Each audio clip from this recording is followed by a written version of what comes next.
Hey everybody, good morning or good afternoon, depending on when you're watching this broadcast. My name is Minda Hartz and I'm your host of Secure the Seat Live, your weekly live podcast that helps talk about how women of color secure their seat at the table.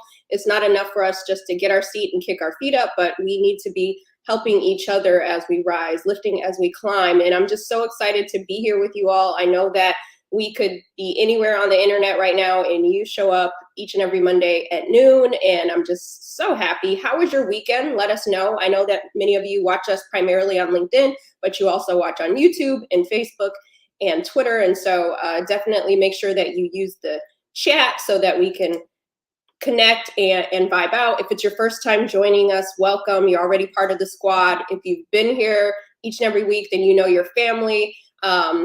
I'm coming off a pretty fun weekend. I went to the Super Bowl yesterday, and in my mind, I was, having hot dogs with Beyonce because she was in the same stadium as I was, but she just did not know it, and so that was enough for me. But it was a really great experience, and now I am glad to get back into the week. Happy Black History Month. We know that we celebrate it each and every day, but we definitely want to acknowledge it here. But today I'm really excited about our conversation because I know many of you are working in environments where you are the only or you're one of few. And if you've been doing that for any amount of time, it can be taxing, it can be draining. You can often feel like you don't belong.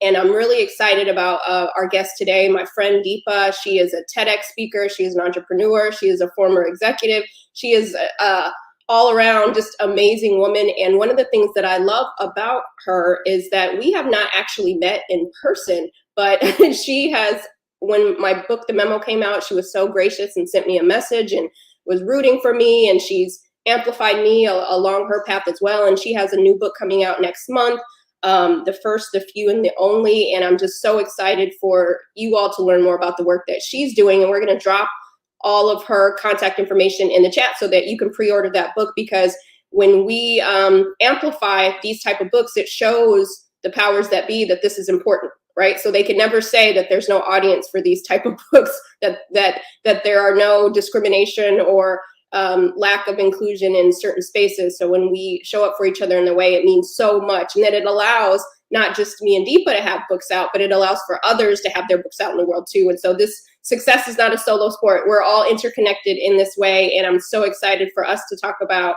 what Deepa's experience was being the first and the only in her space. And so without further ado, I'm going to bring Deepa to the stage. Good morning. Good morning. Hi, Minda. I'm so excited to be here. I feel the same way. I feel like we've already met many times in my mind, even though we've actually never met. I know, the power of the internet. But for those who may just be learning about you, tell us a little bit more about your career path and who you are. Absolutely. I spent over 20 years in corporate America. I was a partner at Deloitte. I left a year and a half ago. And so it's a very recent leaving. I left during, COVID. And so fascinating time to leave after a lot of years of thinking about it. And we'll talk a little bit about that. And I left to write this book on women of color in corporate America and also start NFormation with my business partner, Ra. And we help provide safe and brave new space for women of color. So everything I'm doing right now is women of color focused, and it feels really amazing to be doing that because it's so needed, as you know, of all people. Yes, and I'm glad that I'm not out here doing this good work alone. I have you and Rod too. So definitely check out NFormation. It's a great community. I know many of you reach out and are always looking for good communities to get in connection with, and we'll talk a little bit more about that too. But you mentioned, Deepa, that you recently left corporate America, being one of the only, right? What about that journey really informed you to say, this is the type of work that I want to do, and I want to be able to shine a light on the experiences of women of color? Yeah, I think a lot of it has to do with being a first. So I was the first Indian female partner we made, and there was a lot that came with that. It was exciting and all the things that come with being a first. But in my 20 years of navigating, I didn't always see people that looked like me, whether it was within the firm or in clients. And that always sat with me. You always question, do I belong? Am I, showing up in the right ways? Am I wearing the right things? Am I saying the right things? And I think unconsciously and consciously, it sends us a message. And so for me, after feeling and navigating on my own for so long, I wanted to do something different. I think as I started to look more at my own career and realize what was out there, your work really influenced me. It started to show me that we need to have more conversations about what's different. But I also think that's a really new conversation. Until a few years ago, right, until George Floyd's murder, I don't think we had space to talk about how the workplace shows up differently for us. I think there was a lot of encouragement of just get on with it, right? Work harder and, don't talk about those stories. And so for me, this is part of the journey of talking about how the experience is really different, and that it's okay to say corporate America is not a meritocracy, that it shows up differently for us, and really explain what that means so that more of us can make it. I like to say I want to move from the first, the few, the only to the many, but we can't do that if we don't talk about our stories and talk about what it's like. Ooh, I love that. I love that so much. That is I have to get my tambourine because we have to talk about it so that that there can be more than just us. And you said something that I really resonate with, is giving ourselves pretty much permission to have these conversations, because for so long we were just told, oh, you're taking it the wrong way, all the things, right? It's not discrimination, even though we felt it in every part of our bones. So I guess, why is belonging so important? Why do you think? I think without belonging, it's hard to find your voice, right? So much of my work is about finding your voice and being your full self. And I truly believe, and I interviewed over 500 women of color to write the book, I believe we lead differently. We come from different histories. We come from different experiences, yet there's not that space to show up how we are different, to lead with that difference. And so for me, it's so important because a sense of belonging allows you to be your full self, right? To show up in different ways than I think we've seen before. And part of what I think both of our combined work is about is showing that leadership can look different. But in order to even, claim that, I think more of us have to feel like we have space to even accept that, to show up, to do that. And that really is related to belonging and how much comfort we have in doing some of that. Absolutely. I love how you frame that. And again, we're going to drop Deepa's link to her book that's coming out next month. So make sure that you pre-order that right now. Do this. Get yourself one and get it for somebody else, because we also know that there's others who can use this as well. But what advice would you give to companies and organizations on how to actively create cultures where belonging is never conditional? Because I think part of this is, we often talk about what the woman of color can be doing, right? But what is it that we can put on the responsibility of corporations and organizations? I think so much of this is listening differently. Again, I'm sure you have these stories too, but I sit with executives and they'll say, well, my people of color, my women of color tell me how it is. And then I'll go have two conversations and they'll be like, Deepa, I never tell the CEO how it is, because he or she, although they say that, they don't really want to hear it. It's hard. And so I think this is really about listening about how the workplace shows up differently for different people, and then having intelligent conversations about what does that mean, right? How much we code switch, how much extra work women of color are asked to do, how our experiences at home are really different than our white counterparts, and there's not really space to talk about that, right? And so it's really listening differently and then adapting the workplace culture to, I don't want to say accommodate, but to understand. I think that's really what we're talking about. There's so much pressure. I mean, one of the most surprising things I found is so many of the women of color I met, and again, I interviewed a little bit more senior, although all voices are in the book, they would always say, once I got to the seat, I thought I would do it my way, right? Like, let me just get to the seat of power and then it'll be different. And they get to the seat of power and there was even more pressure to conform, more pressure to behave in a certain way. And that just sets us up for more of the same. And so this is really about creating space to have conversations about how it's different, and then creating cultural change, because some of this stuff is really intangible in some ways, and we need to make the intangible tangible if we're going to change it. I love that so much. I think that, like, part of this, I did see a couple of comments coming in asking a similar question, but some are saying, I'm paraphrasing because it's coming on a couple of the different channels, but Deepa, they wanted to know, what advice do you have when you do get to the seat? Because once you've got there and you are a little more senior, It does feel like there's a different type of pressure, exclusivity that you're experiencing. Maybe there's so many things, right? I mean, we're not going to get to it in 5 minutes in a quick call, but I think part of it is understanding that you get to decide, and that, so much of this is, I think that the structure, and a lot of my work is about talking about the structural challenges that we haven't historically talked about, especially in corporate America, but that the structure takes agency from us. And as women of color, we have agency. We get to decide. It may not feel like it in the moment, but every step along the way, we get to decide.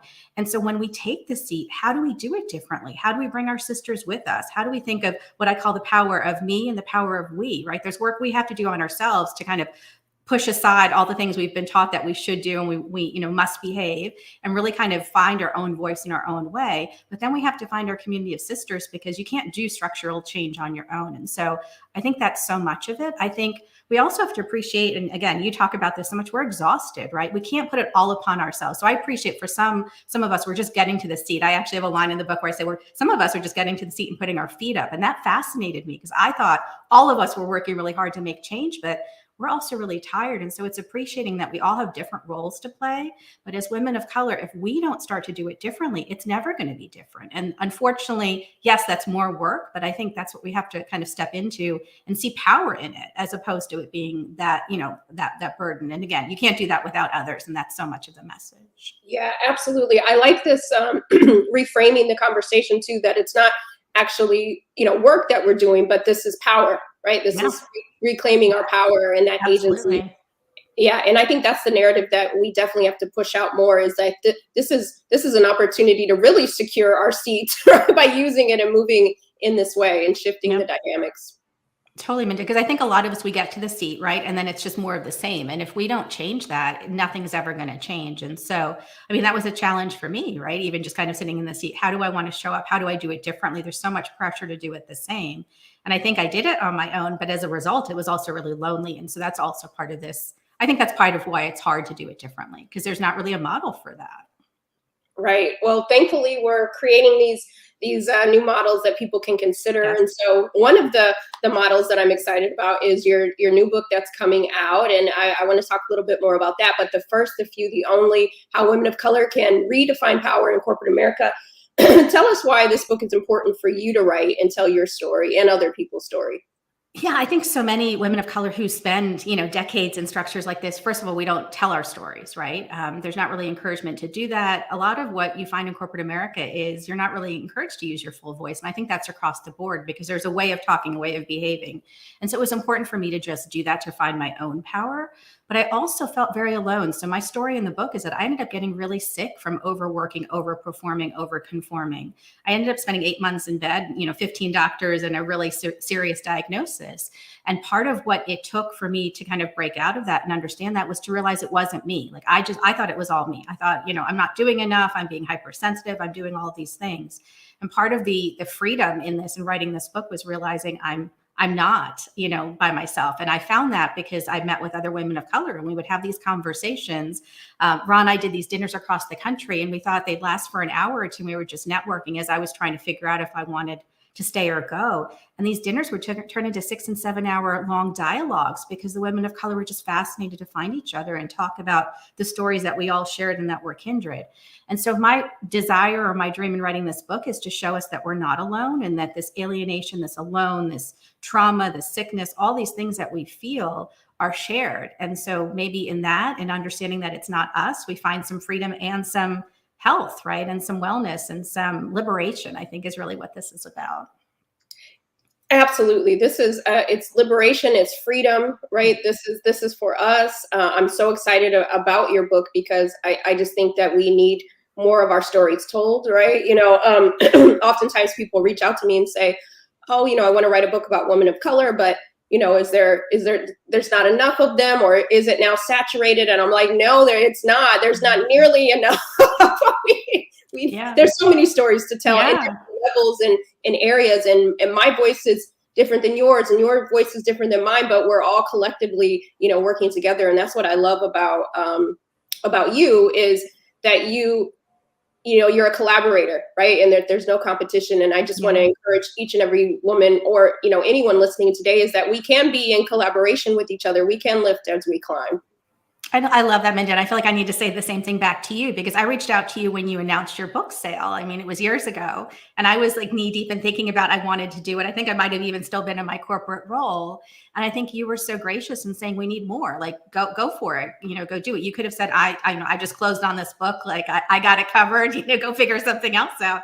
And you didn't say that. And I think that's so important. So often we think there's one seat. That's the other thing that we have to really get out of our minds. There's one seat for us. Like, we're not competing. Like, that's the game. That's what we've been taught. And we need to change that, because otherwise we're not going to have enough of us in power to change the structure. And it takes many of us to do that.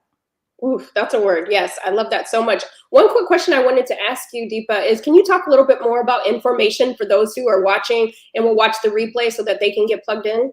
Sure. So NFormation was created based on those dinners. So after doing those dinners, we realized there was some sort of magic that was happening when women of color came together and told their stories, found power. And it took us a couple of years to figure out what the business model was and what we wanted to do.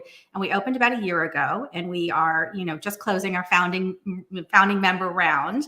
But we've been doing programming and conversations for the last year, helping women find their power, helping them find their voice, helping them get rid of indoctrination on messages of what we should be and what women of color are supposed to be, and finding new voice. And so a lot of our women of color have said they've either left their jobs, found new roles, negotiated bigger salaries as a result, not of something special Ra and I are doing, but just in being in community with each other and realizing that there's power and that we don't have to put up with things. And so that's some of what we're doing. And then we're also focused on putting more women of color on boards and in the C-suite. And so we'll be doing more on that topic in the next year or so. Awesome. I love it. It's such a beautiful space. I had the pleasure of coming to speak with the group about Right Within, and it was healing to my soul to be in that space. And so definitely check it out. We're going to drop the link inside again, so you can go to Deepa's website. You can get the book. You can check out information and her TED Talk, all the things that she's all doing. The things. All the things. We'd love to see it. But I hate that this conversation is almost at an end, but I want to jump into our bonus round. I know that I'm seeing from all the different platforms that people are really enjoying this conversation. Make sure that you share it out. The replays always go up after and you can catch them. And so we want to make sure that we share the knowledge with everybody else. Don't hoard it for ourselves. But I want to ask you, Deepa, I am a lover of grits and rap lyrics. Are you a grits eater? I do. I put a lot of things in them, being Indian, right? A lot of hot sauce and a lot of different Indian pickles. But yes, I do. Okay, that's good. Okay, I was scared. You said you put a lot of things in them, so I wasn't sure if you were going to say sugar, but you didn't. So no sugar. No. I can take the hot sauce. That's good. No sugar. That's good. And with a good bowl of grits goes, in my opinion, a good rap lyric. And I have to ask you, what is one of your favorite rap lyrics and why? I was thinking about this yesterday because I know you were at the Super Bowl and you're right. There was our choice of all these amazing lyrics we could pick from. Mine, and I'm going to date myself here, is Tupac, right? I grew up with him. I loved so much of his music. And so there's a line where he says, and I'm going to read it just because I don't get it wrong. It's funny, when it rains, it pours. They got money for wars, but they can't feed the poor. And I remember first hearing that and being struck by it because I'm not sure I knew what it meant, but it really sat with me. And I feel like every couple of years I go back to that and it means something different. And in this moment for me, it means we get to prioritize what we think is important, what we pay attention to, and who's doing that and how do we do it differently. So I think that that's so much of what our work is about right now. And I love that line. I loved it when I was a teenager. I love it now. Yes, it definitely hits different now, right? when you hear it, for sure. I was like, and he was saying that at 22 years old, right? So it's just amazing. From all the hollering I was doing last night, now my voice, excuse me, is going out. But I also want to ask you one last question. All of the people watching today, in my opinion, are leaders. You don't have to have somebody give you a title for that. What's one piece of advice you would give all of our leaders watching today on how to make the workplace better than they found it? And you used this word before, and I use it a lot. It's the word permission. I think we have to give ourselves permission to try, permission to speak up when we see something that's not right, and permission to get it wrong. I think so many of us, this is hard work, and we've never really done it before, especially in workplaces. And so give yourself some grace and give yourself permission to just try. That's what I tell leaders. And that permission goes so far. I don't think people even understand just the power of giving yourself permission to be great, to take agency, right? That's such a mindset shift. That's it totally changes the game for me when I ask myself that question. So thank you for that. I hope everybody will think about that and think about what it would mean to give yourself permission this week, right? What could that mean? Yes. What could that look like? Yeah, I love that so much. Well, as we wrap up, is there any final words you would like to leave our audience for the week, or any extra things about the book that people can look forward to when it comes out? Again, we'll drop the link in the chat so people can get that in their carts now. Yeah, I think the only thing I'd add is like so much of the book is like this philosophical discussion on what power is, and that, you know, women of color are powerful and this is our moment, and that we can all do power differently if we choose to do it differently. And so I just think that's so kindred to the work that we're doing, and so much of what we also have to think about, that we don't have to accept what comes before us, but we have to be really conscious and work together if we're going to change it, and that we're all really powerful, but we just need to let ourselves be. Oh, that's awesome. I love this for going into the work week, because I know sometimes people, regardless if you watch this on a Monday or you watch it in the middle of the week, but sometimes we forget the power that we do hold, right? Or we say, oh, these things are happening, but we actually can give ourselves, as you said, permission to take our power back. And I'm so excited for your book and all the things that you're doing and impacting the world. It just means so much to have these spaces created, because I know you and I wish we had them when we were going through these things. You know? And this work is hard. And so to have more of us doing it, and to have sisters that we can lean on, even though we've never met, I feel like if I encounter something, I can ping you and say, you know, how do I navigate this? Or just, this just happened. And I think that's so important to this work as well. So excited to do this with you. Likewise, we're on a journey. Thank you everybody for watching today. We're going to drop the link again. Make sure that you get the first of few. The only what is the actual date? Is it March 1st? March 1st. So okay. We're in the 2-week window, I believe. So listen. If you've watched Secure the Seat any amount of time, you know how I feel about pre-orders. I tell you all the time that these are very important for authors, and so please make sure that you do that. I know I have my pre-orders ready and ready to go, and I have to figure out how I'm going to get them signed from Deepa at some point. But no problem. But thank you so much for joining us. Excited for the journey, and I will see you soon. And congratulations on your new book. Thank you, Minda. Bye-bye. All right. I love that conversation. I hope that you all will make sure that you get Deepa's new book. We dropped the links in the chat. You can also catch the replay on YouTube and LinkedIn and click on the link. Make sure you connect. I'm just so excited for Deepa, and I'm excited for you all to read her book, and, you know, give yourself permission this week. And as many of you know, we have one segment that we do just to affirm ourselves for the week. And so I'm going to bring up my partner in Shine, Mike, and he's going to give us our affirmation as we go into the week. Hey, Mike. What's up, Minda? How you doing? Good. Great show. Awesome. You and Deepa are amazing. That was so insightful and so good to see leaders working together. It seems like you see so many people trying to undercut each other and backstab each other. It's good. There's space for everybody. I love it. We're role modeling it, so we want that to be normalized. So that's really good. So what do you got for us going into the week, Mike? Man, last week we were talking about good things are happening to me, and that is our affirmation for this month. A lot of times we focus on everything that could go wrong, and one of the things that we understand is what you fear, you attract. So if you're anticipating bad things, guess what's going to happen to us? So we have to understand that there's the outside world of things that we cannot control, people we cannot control, situations we cannot control, but our world is what matters, and our world is what we speak. Our world is why we're placed on this planet, to speak it into existence, what we want. So in the comments, I want you to post in the comments, good things are happening to me. I want you to be thinking about your family. I want you to be thinking about your business. I want you to be thinking about your relationships. Good things are happening to me. So the world that you create inside your own head, it's limitless. You can do what you want with it. You can start any business you want. You can have any opportunity you want. The world is yours. God placed you on this earth for a purpose and a reason. Good things are happening to me. Speak that over everything you own. Speak that over your family, your business, your relationship, and let's get it in this new year. Thanks, Minda.